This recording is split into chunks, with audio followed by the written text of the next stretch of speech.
Sam's here tonight to give us an insight into her experience as a millennial new to her career. So please give a huge round of applause to Samantha Wilkinson.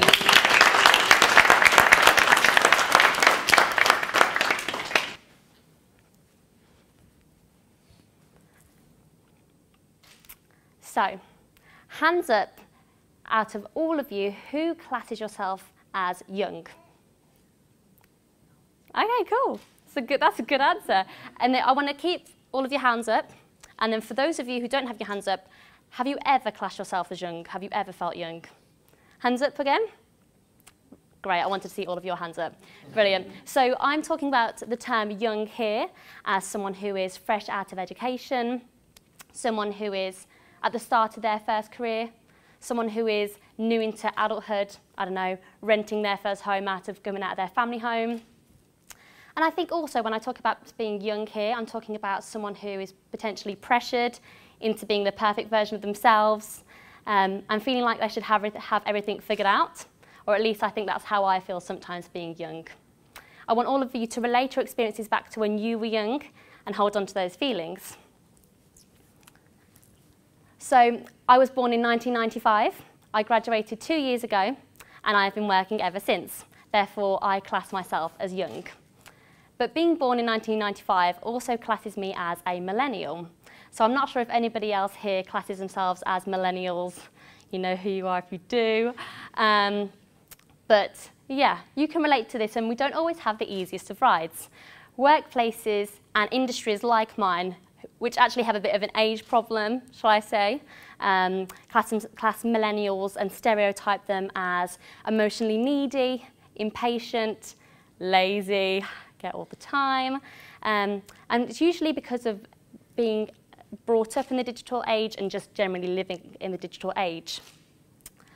Young people often have to prove themselves, and then once they've proved themselves, they have to prove and prove and prove themselves again. And they're not always allowed that ability to show the value that they can truly bring and to actually show the brilliant traits that a millennial actually has. Last week, I was with an older colleague of mine. He was talking about me being a millennial, and he said that we have our heads up in the clouds, we don't know how the world works, we don't know how all of the pieces of the puzzle actually fit together. And then he challenged me, and he said, how do you think you're going to gain respect and authority when you're this so-called millennial? Now, don't get me wrong.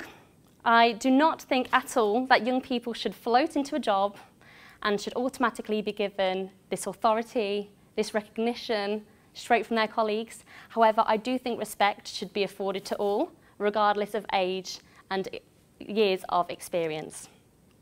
I think experience takes you a very, very long way in your career. However, I think there are another load of factors that take you a long way in your career. Enthusiasm, optimism, drive, grit. And I think these are all factors and traits that millennials and young people at the start of their career have.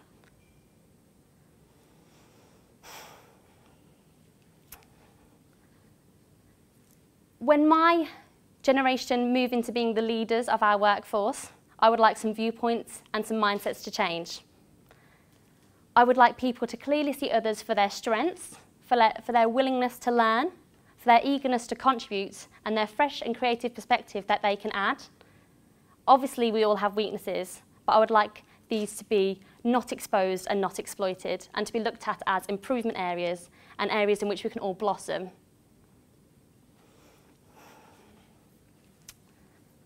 Right at the beginning, I asked you to think back to your experiences when you were young and how you felt in that stage of your life.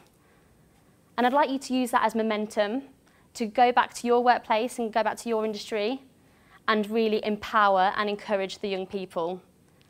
Give them the opportunities, believe in them, help them blossom, mentor them.